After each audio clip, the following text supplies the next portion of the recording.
Hay una noticia de Telam, dice, piden que las personas con discapacidad sean prioridad en la vacunación. Es lo que estaba hablando anteriormente.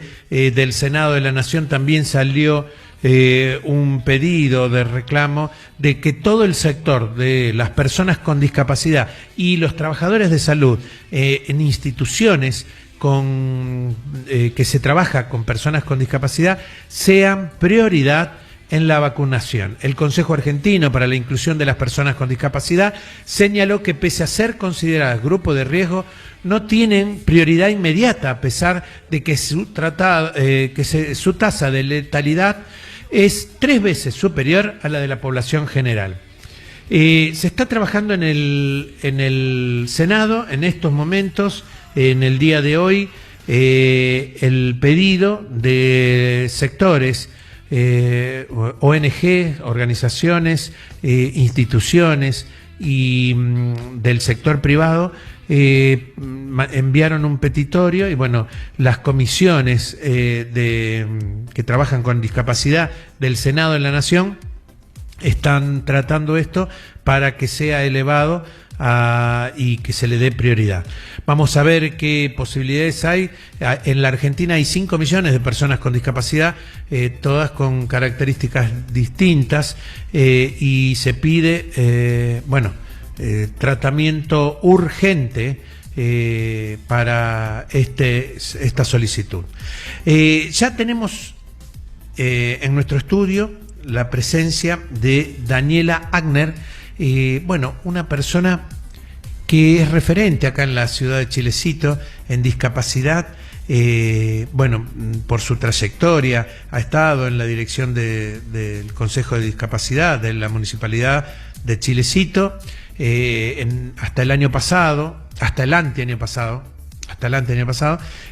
pero sigue atravesando y sigue trabajando por una sociedad más inclusiva y en capacitaciones. Ella tiene una alta trayectoria, así que la voy a presentar. Hola Daniela, ¿cómo estás? Hola, muy buenas tardes a la gente acá en estudio, a ustedes, a la audiencia de la radio. Gracias por sus palabras. Sí, hemos transitado algunos caminos en el ámbito de discapacidad, trabajando con las personas con discapacidad, para las personas con discapacidad, y es muy difícil abandonar esos espacios una vez que uno ha entrado, ¿no? Tal cual. Así que sí, hoy desde otro lugar, trabajando desde espacios de formación y capacitación, me tocó sumarme a Enlaces. Enlaces es un centro de capacitación y formación de la provincia de Córdoba que tiene muchos años ya,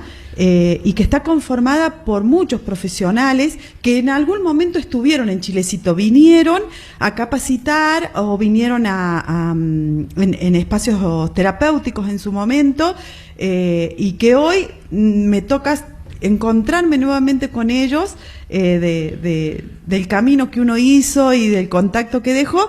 Y así es que en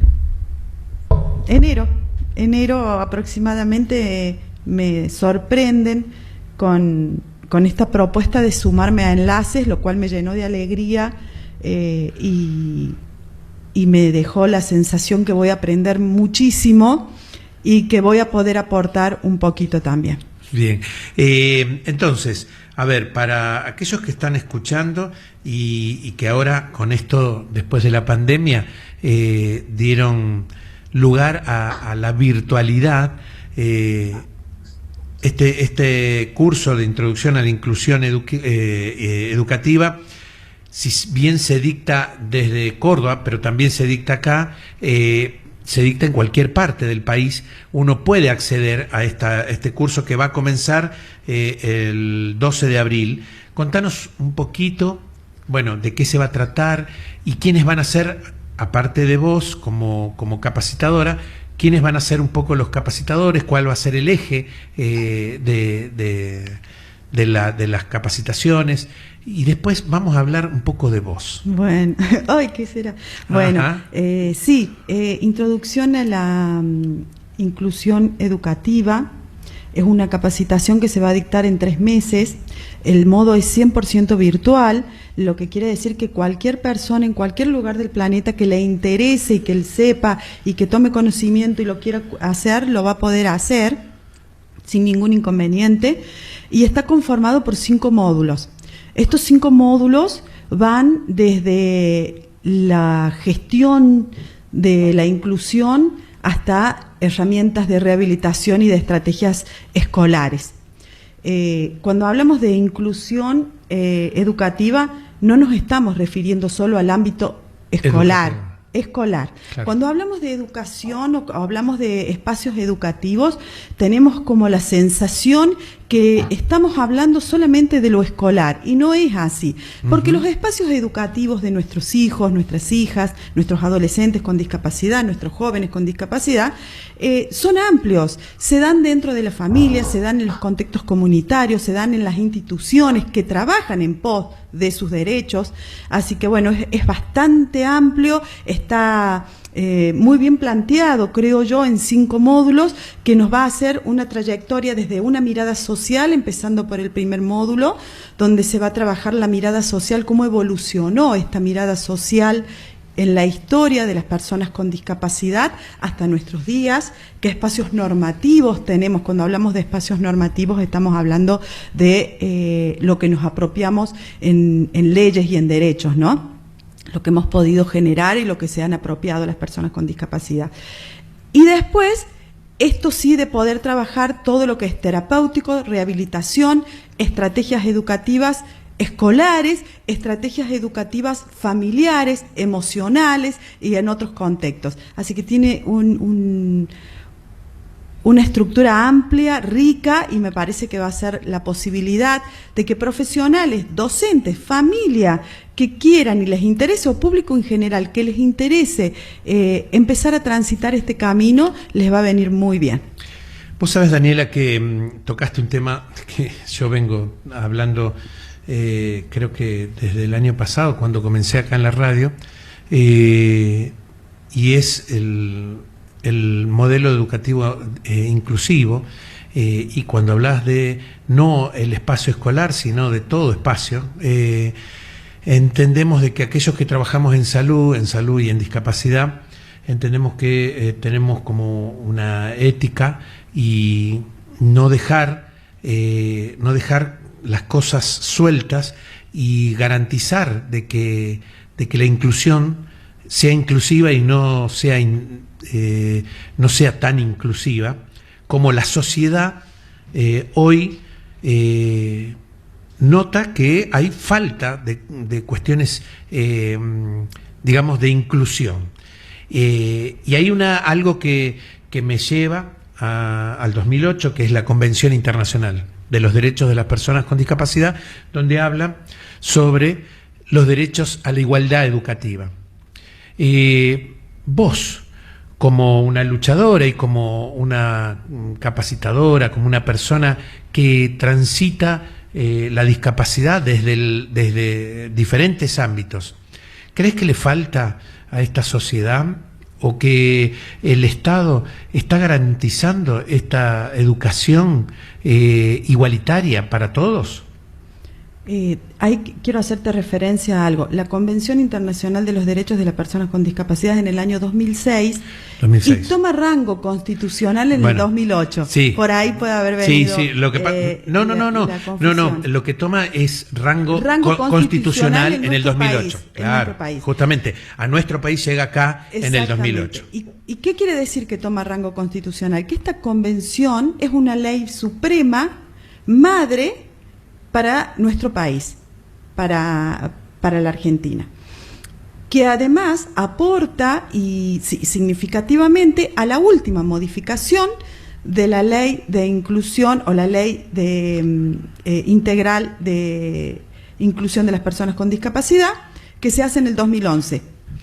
Esta es una ley del 82, de la época del proceso, y que fue sufriendo distintas modificaciones, o se le fueron haciendo distintas modificaciones, y la más importante de todas las modificaciones, considero yo, fue la del 2011, porque incorpora un término que es fundamental a la hora de hablar de inclusión, que es integral.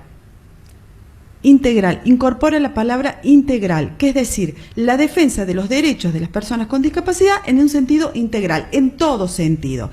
Entonces, a partir de ahí podemos empezar a hablar de lo educativo, de la salud, de lo laboral, de lo recreativo, del ocio, de lo cultural, de lo social en sí. Vos me preguntabas, ¿nos falta mucho? Nos falta muchísimo.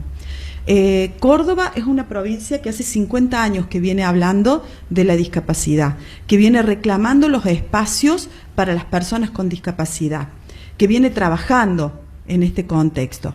Mendoza, Rosario, Chilecito, o La Rioja si se quiere, hace 10 años no teníamos idea de lo que estaba pasando con nuestros niños, nuestros jóvenes, nuestros adultos con discapacidad. No lo sabíamos, a tal punto no lo sabíamos que no nos habíamos percatado de la necesidad de un organismo estatal que represente los derechos de ellos. Es ahí que, bueno, empieza a conformarse la dirección, que después fue coordinación y después consejo, fue evolucionando institucionalmente hasta el día de hoy, que es consejo departamental. Pero esa es la verdad era que hace 10 años atrás no estábamos como viendo esta situación, no la estábamos visibilizando. Se fueron ganando espacios y fueron luchas, si se quiere, que visibilizaron los derechos de las personas con discapacidad. Luchas de la familia, luchas de las mismas personas con discapacidad. Y nos falta un montón. Cuando digo nos falta un montón, no es que vamos a llegar a un punto en que ya no nos va a faltar nada, no, siempre nos va a faltar. Nunca va a terminar. La apropiación de derechos y la necesidad de ganar los espacios para que ellos ejerzan sus derechos no va a terminar nunca. Siempre va a estar presente y siempre va a estar la necesidad de acompañar en este proceso, de acompañarlos y de garantizar que esos derechos se cumplan. Córdoba hace 50 años, como te decía, y va a ser, y cuando cumplan 100 años de trabajo en discapacidad, te van a decir lo mismo, falta un montón, y siempre va a faltar un montón, porque no hay una meta, no hay un punto al que vamos a llegar y vamos a decir, ya estamos todos integrados, ya estamos todos en espacios inclusivos. No, eso no va a pasar. Por supuesto, de hecho, yo vengo de Rosario, una ciudad que es vanguardista en discapacidad, y sabes todo lo que falta camino recorrer. Terrible. Lo que sí me parece de que la sociedad no puede estar al margen de todo esto. No puede estar al margen. Entiendo de que la sociedad, porque en realidad siempre señalamos con el dedo. Y después no estamos mirándonos para atrás, porque claro, a mí no me toca, entonces bueno, como no me toca, no es algún tema que me compete. Y en realidad la discapacidad la hacemos todos. Qué interesante esto que estás planteando, porque es verdad esta concepción o estas creencias de que a mí no me toca o yo no la vivencio de cerca, entonces no me interesa. El concepto que debemos trabajar es que todos podemos ser personas con discapacidad.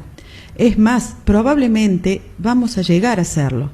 Seguramente, en el transcurso de nuestra vida, porque cuando, si Dios así lo quiere y llegamos a una edad avanzada, probablemente vamos a adquirir una discapacidad, porque podemos tener un accidente que nos genere una discapacidad, porque nuestros hijos pueden tener un hijo con discapacidad, porque no hay, en este sentido, ajenos. Nadie está fuera, ni nadie está exento a que vivencie la discapacidad en primera persona.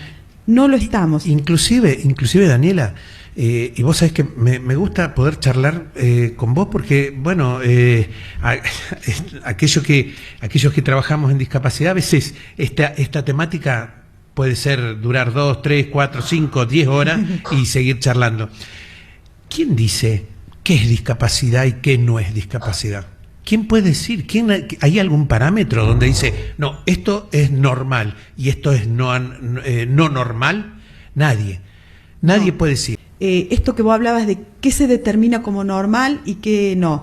Y yo creo que eso ya se va perdiendo y va cayendo y entran otras cuestiones en juego como la diversidad, como la condición, el respeto por la condición del otro.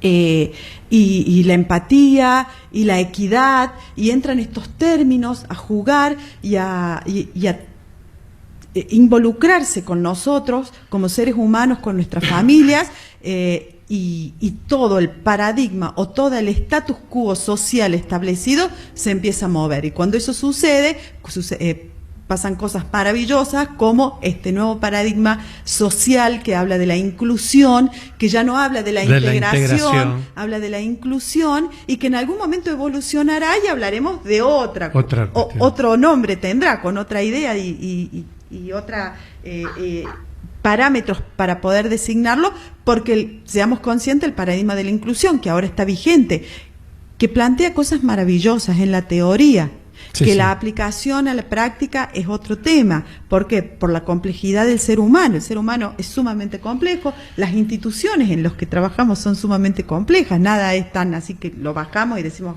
perfecto, tan matemático. Enganchó justo, no sucede eso. No. Va a quedar obsoleto y va a evolucionar, como fueron evolucionando los anteriores paradigmas, hacia uno nuevo. Y es lo mejor que nos puede pasar. Claro. ¿Y esto desde dónde sucede? Sucede desde la visibilización de la realidad que no está contemplada. Primero hablábamos de la educación, del derecho a la educación de las personas con discapacidad. Hoy hablamos de lo laboral. Sí. Hoy hablamos de lo turístico. Hoy hablamos de lo recreativo, de lo cultural. Increíble. Me parece que pasa mucho pasa por ahí. Y un paradigma que antes duraba 100 años, hoy dura 10. Tal cual. Porque la evolución es mucho más rápida. Más rápida. Porque la tecnología nos permite apropiarnos de información con mucha más rapidez. Mucha más rapidez y mayor cantidad de información, y eso nos permite visibilizar situaciones que no habíamos contemplado. Entonces empieza a moverse, porque esto es dinámico, está vivo, se mueve y va cambiando. Sí, tal cual. Daniela, vamos a ir un poco a lo personal tuyo. Desde la producción me comentaron de que vos fuiste la creadora de un ballet. Sí, el ballet inclusivo municipal. ¿Te trae recuerdos? Sí. En el año 2013, creo que... No, miento. Fue en el año 2016, 17. Nosotros teníamos en el Consejo de Discapacidad un área de educación donde brindábamos talleres. En esos talleres la danza folclórica era como lo que los chicos más les gustaba hacer y sobre lo que ellos podían expresarse, desde lo lúdico, desde lo emotivo, y en ese contexto una gran docente que tiene el Consejo de Discapacidad, que es la profe Giselle Bustos, nos presenta un proyecto maravilloso en el cual plantea, armemos un ballet inclusivo. Pero ¿cómo lo vamos a armar? Y bueno, y nos sentamos a diseñarlo y a armarlo. El Consejo Deliberante lo aprobó, que está aprobado por el Consejo Deliberante, y se conformó este ballet inclusivo municipal, que en ese momento tenía aproximadamente más de 30 participantes entre parejas, asistentes y terapeutas que acompañaban a los bailarines.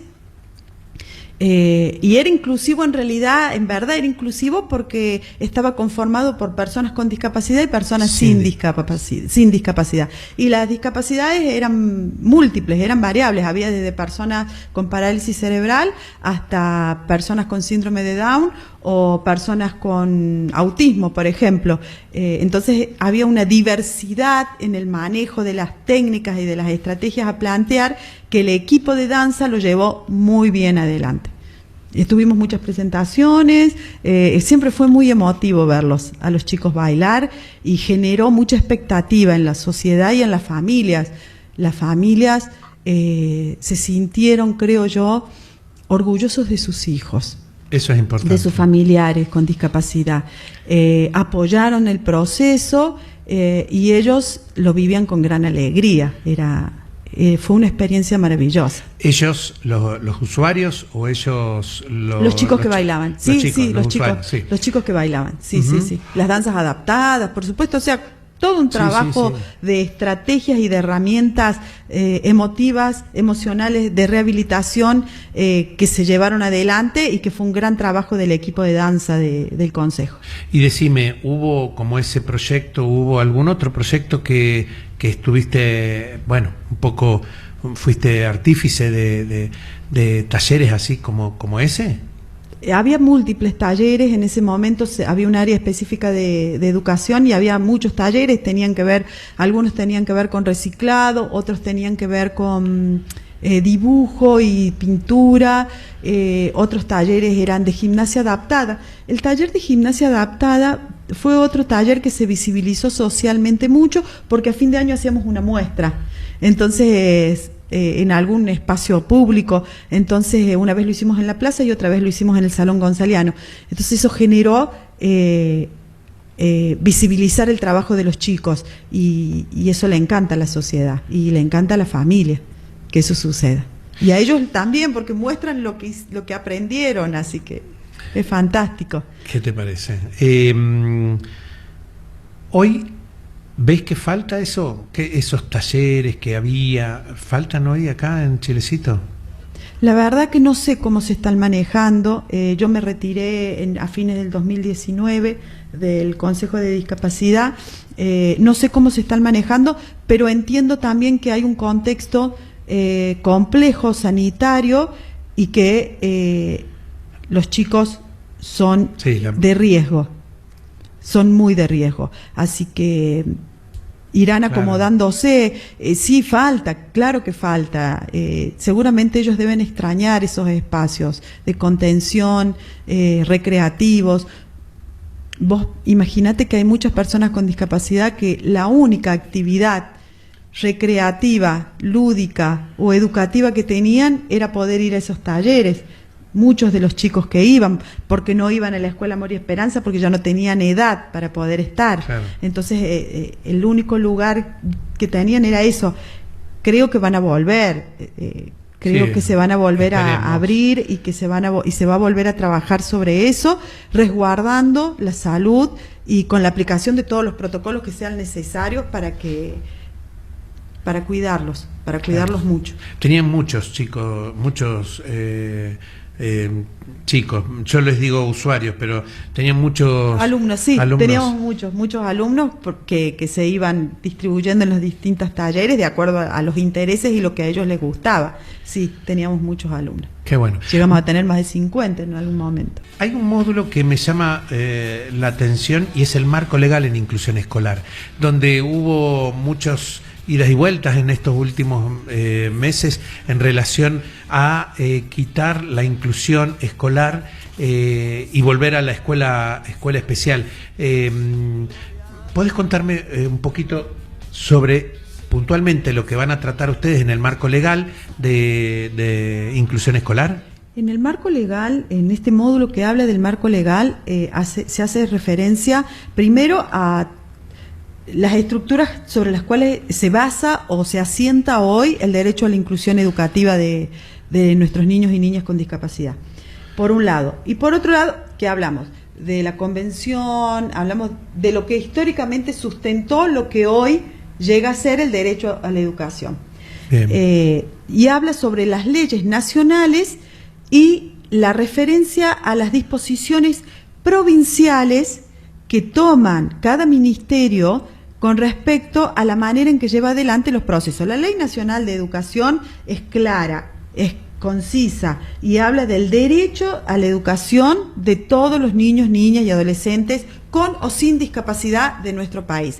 A la educación común, ¿no? Hablamos de la educación común. Exactamente. De la educación común. Que esto se estipule y se lleva adelante con apoyos. Que esos apoyos pueden ser espacios de rehabilitación, equipos terapéuticos, equipos propios dentro de las escuelas, que es la formación de los gabinetes, que sería algo que está planteado pero que no existe en la realidad. Exactamente. No hay estructura. Exactamente, no hay estructura. Que no existe en la realidad. Entonces, bueno, los procesos inclusivos de nuestros niños y niñas se ve complicado porque cuando el papá no tiene la posibilidad de poner un equipo terapéutico atrás que acompañe, este niño queda solo, medianamente solo, con la suerte de encontrar un docente que esté dispuesto a llevar adelante el proceso de la mejor manera, y si esto no sucede, queda excluido, finalmente queda fuera del sistema, ¿no? Claro.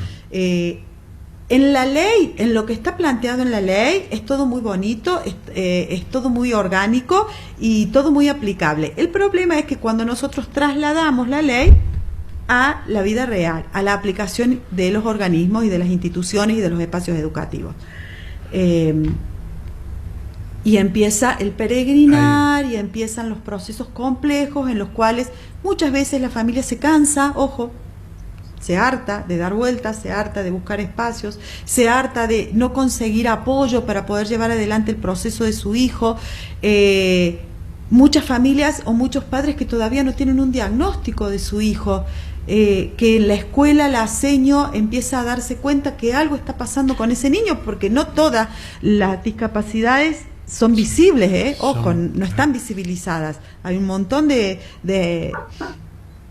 patologías que tienen que ver, o de condición que tienen que ver con cuestiones como por ejemplo los procesos de autismo, que no se visibilizan hasta que empieza el accionar de procesos educativos, trayectorias educativas, donde intervienen procesos cognitivos más complejos, entonces ahí saltan. Y los docentes se dan cuenta y dicen, está pasando algo con este niñito. ¿Por qué? Porque tienen un parámetro, como hablábamos hace un ratito, tienen un parámetro de normalidad. Esto es lo normal que yo puedo encontrar dentro del aula. Que a los 6 años haga esto, que a los 7 años aprenda esto otro, que a los 7 años tenga la capacidad cognitiva para poder adquirir la electroescritura, y cuando eso no sucede, a los 7 años o a los 6 años, se empieza a cuestionar las habilidades o competencias dentro de ese niño dentro de un espacio de educación común. Entonces, ese es otro punto que se complica. Los papás no tienen un diagnóstico, no saben todavía qué está pasando con porque la maestra ve algo, pero no puede determinarlo, no puede. No, porque no tiene competencia. No tiene competencia desde para determinarlo, claro, eso lo va a hacer el médico. Claro, por eso. No, pero me refiero más allá de eso, más allá del diagnóstico. Sí. Me refiero a que sabe que está pasando algo, pero no lo puede determinar porque ella no está capacitada, no es docente especial también para decir, este niño tiene que sí o sí ir a un neurólogo que le haga el diagnóstico porque tiene estos problemas funcionales y no puede seguir con el proceso evolutivo. Exactamente. Cuestiones que capaz que los papás ya lo visibilizaron también, claro, en la primera infancia de su hijo, pero bueno, no supe qué hacer, claro. No tuve herramientas para poder llevar adelante el tratamiento de mi hijo, no tuve herramientas para darme cuenta, ojo, hay como una creencia general que los papás tenemos la capacidad de darnos cuenta de todo lo que está pasando con nuestros hijos, y te digo que no es así, no es así. A mí me pasa, a vos te pasa como papá, a José le debe pasar como papá, a todos los papás y las mamás nos pasa que se nos escapan un montón de cosas. Después, cuando alguien las observa y nos llama la atención, nos dice, mira, algo ahí, vos decís, che, pero ¿cómo no me di cuenta?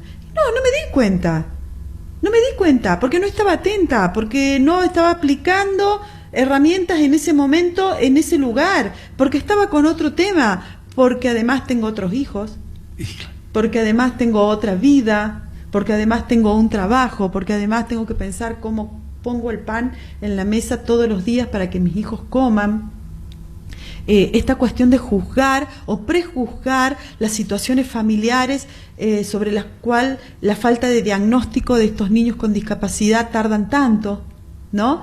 Creo que lo hacemos desde una posición, ojo, y digo lo hacemos porque en algún momento también yo lo dije y lo hice y dije, pero como recién ahora te vas a dar cuenta. Tiene 7 años y todavía no tenemos diagnóstico, ¿qué está pasando? Y me equivoqué y nos equivocamos cuando realizamos ese tipo de acciones de prejuzgar y de determinar cuándo un papá puede o no darse cuenta de que algo está pasando con su hijo. Tal cual. ¿No? Somos seres complejos y estamos atravesados por un montón de situaciones. Y mamás que llegaban en ese momento y te decían, sí, yo sé que algo le pasa. Empezaban por ahí. Miento. Empezaban por, no, mi hijo no tiene nada. No tiene nada. Mi hijo no tiene nada. No, la seño le tiene bronca, la seño está inventando, la seño... Se lo tomó de punto. Lo tomó de punto. Él es un poco caprichoso. Pero no para tanto. Tal cual. Después la segunda etapa era, sí, yo creo que algo pasa. Porque internamente lo intuimos y sabemos que algo está pasando. No sabemos si es lo que pensamos, si no es nada o está más, la condición es más precaria de lo que creíamos. Y finalmente no pude hacer nada. Sí, yo sé que es así, me imagino, algunos papás tienen algunas herramientas como para decir, me imagino que puede ser tal cosa, y otros dicen, no tengo idea qué es, pero tengo 5 chicos más. Claro. Y tengo uno en primer grado y tengo un bebé, y él tiene 7, pero tengo otro que tiene 13, y atravesados por situaciones complejas en ese hogar. Entonces no hay lugar, no hay espacio para el reproche, no hay espacio para juzgar. Sí creo que hay espacio para acompañar el proceso, y eso es lo que se debe hacer, acompañar el proceso. ¿Cómo lo acompañamos? Facilitadores de algunas cuestiones como los turnos, como lograr que en el ámbito público de salud pública es muy complicado conseguir turnos con tiempo, nos patean los turnos, sí, nos cancelan, un estudio puede llevar 3 meses para hacerlo. Entonces, bueno, apuntalarlos como para, no desista mamá, el turno lo tiene para el 3 de mayo, pero no desista, llévelo el 3 de mayo. Entonces el 1, el 2, me ocupo de llamarla y decirle, mamá, recuerde que el 3 tiene el turno. Sostener. Oh, pero ¿sabe qué? Ella, no, en realidad no lo iba a llevar porque ese día ya, arregle, no estamos en condiciones de perder este turno. Desde ahí los procesos se hacen de acompañamiento. Acompañamiento y sostenimiento. No de juzgar, no de prejuzgar y no de cuestionar el accionar, sino de acompañar. Porque no sabemos cuáles son las situaciones complejas que estas familias están viviendo. Que debe haber casos en los cuales no se ocupan y tienen todo un montón de cosas resueltas, no lo dudo, debe haberlo. Pero en la mayoría no es ese el eje común. Aparte pasa que nosotros, por otro lado. Aparte que nosotros no tenemos la vara para poder determinar por qué no lo hizo, por qué no estuvo, por qué no darse cuenta, no poder juzgarla desde ese lugar como del saber y decir, no, mamá, usted tendría que... No, nosotros no tenemos por qué. Tenemos que acompañar, esto que vos decís, acompañar. Es la mejor manera. Exactamente, como profesionales que trabajamos en el ámbito de discapacidad o que trabajamos en algún momento... En salud. En salud, bueno, yo no en salud, pero sí en el ámbito de gestión institucional de discapacidad. Sí. Y sí, creo que la mejor manera, y en salud también, como vos decís, es acompañar los procesos. Profesionalmente creo que es la actitud más ética que podemos tomar, acompañar los procesos con paciencia y accionando como para poder empezar a brindarle a la familia una mínima esperanza de que su situación se va a resolver, de que su situación va a llegar a buen puerto y vamos a lograr este objetivo, que es lograr un diagnóstico. Cuando logramos el diagnóstico podemos empezar a planificar cómo vamos a trabajar con ese niño, con ese adolescente, pero si no tenemos el diagnóstico es muy difícil que eso suceda, ¿no? Claro. Y cuando eso sucede hay calidad de vida para la persona con discapacidad, y cuando hay calidad de vida para la persona con discapacidad hay calidad de vida para la familia. Es innegable, es ineludible, es inseparable la persona de la familia. Cuando yo aporto calidad de vida desde donde sea, desde escuchar, desde accionar con un turno, desde brindar un proceso terapéutico, desde gestionar algo específico para una persona con discapacidad, le estoy brindando calidad de vida. Que sustente y que sea continuo en el tiempo es otra cosa, ¿no? Pero en ese momento estoy brindando calidad de vida. Y cuando le brindé a la persona con discapacidad calidad de vida, le brindé a la familia. Claro. Se la brindé a la familia. Es fundamental. Y es en esa línea, persona con discapacidad, familia. No funciona a la inversa, no es familia persona con discapacidad. No, es persona con discapacidad, familia. Es que es así. Es así. Es así. Es así, nuestro deber está en la persona con discapacidad. Así es. La familia viene con la persona. No, la familia está incluida, la familia es fundamental, la Sí, familia está en el proceso. Pero la linealidad del trabajo es persona con discapacidad, familia. Tal cual. Vos hablabas al principio de la entrevista sobre la evolución de los paradigmas de la discapacidad, y me gustaría saber un poco de eso, escucharte sobre... brevemente. Sí, bueno, justamente es el módulo 1, que es el módulo que yo voy a dar, que voy a dictar, que es un poquito, si se quiere, que es un poquito esta mirada de la evolución de la mirada social de la persona con discapacidad a lo largo de la historia, ¿no? Poder comprender qué ha pasado socialmente con la mirada que hemos tenido de la discapacidad para poder llegar hoy a donde estamos y para poder hablar hoy de inclusión. ¿Cómo fue el trayecto? Fue un largo camino, desde una época donde eran considerados personas diabólicas o eran asesinados apenas nacían porque consideraban que eran malos. En otras culturas eran considerados dioses, entonces los tenían como más resguardados, pero no era la mirada general del mundo. El mundo tenía esta mirada sobre la discapacidad, ¿no? Y poquito a poco fue cambiando, y entramos en un paradigma hegemónico biológico donde lo principal era poder curar a esta persona para poder insertarla socialmente, ¿no? Claro. Y había una desvalorización de la persona como persona con derechos, como paciente, como no se podían casar, en algunos lugares los esterilizaban, los institucionalizaron. El tema de la institucionalización fue una dinámica que perteneció a un paradigma hegemónico biológico médico que no solo se dio en las personas con discapacidad, que también se dio en las personas con enfermedades mentales, y que fue muy duro y fue muy triste la vivencia que tuvieron ellos y sus familias, ¿no? Y muchos quedaron institucionalizados durante toda una vida.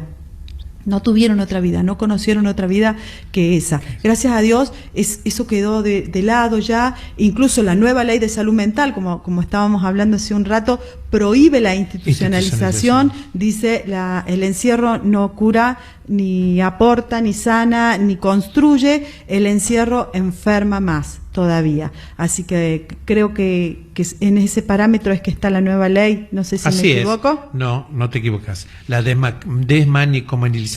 Exactamente. Ahora, ¿qué fenómeno genera que la discapacidad empiece a verse o que empiecen a notar? Ojo, a mí me puede pasar. ¿Sabes qué fue? No, a ver. La Primera Guerra Mundial.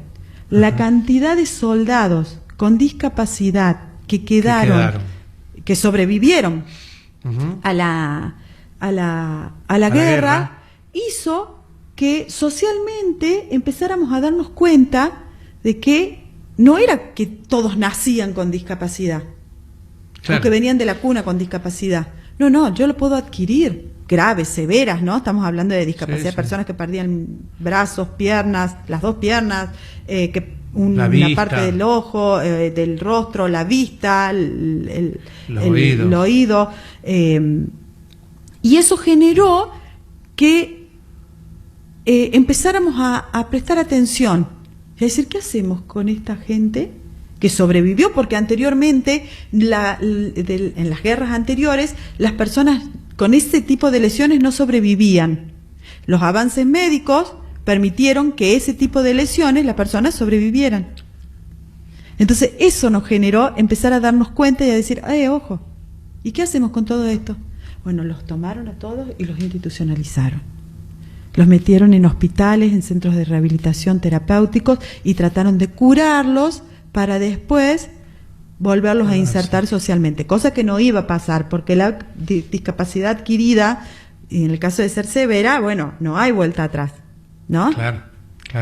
Entonces debíamos prepararlos para que se inserten socialmente en la condición que tenían, no en la condición que tenían antes. Claro, exacto. sino en la condición actual. Entonces, es hermoso. Bueno, a mí me apasiona todo eso. Pero vos debes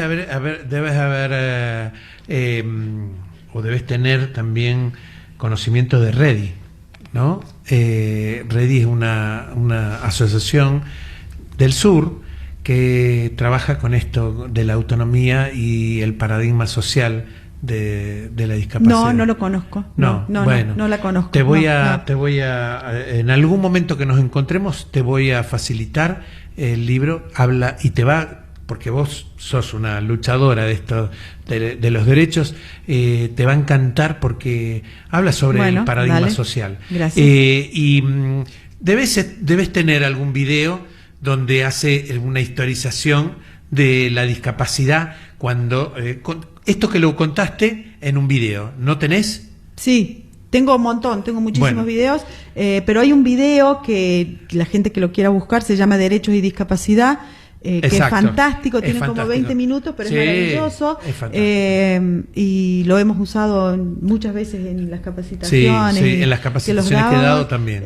Y hay otro video que tiene como 40 minutos que se llama El Circo de las Mariposas, que es maravilloso, así que el que quiera buscarlo, que lo vea, porque habla de esta cuestión de la empatía, habla de la necesidad de ponernos en el lugar del otro y de la posibilidad de aceptar al otro como es, la condición que tiene, que es. ¿Qué es lo que este paradigma social nos permitió? Dejar de hablar de enfermedad para empezar a hablar de condición de vida. Tal cual, Daniela.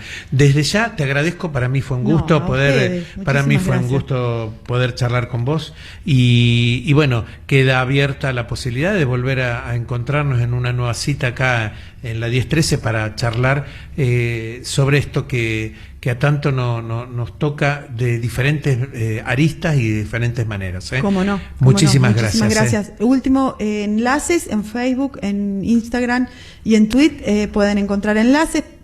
Ya lo vamos a postear. Ahí van a poder ver la página web y además van a poder ver los contactos para poder averiguar sobre este espacio de formación que inicia el 12 de abril. De abril. Gracias. Mucha suerte para este curso. Bueno.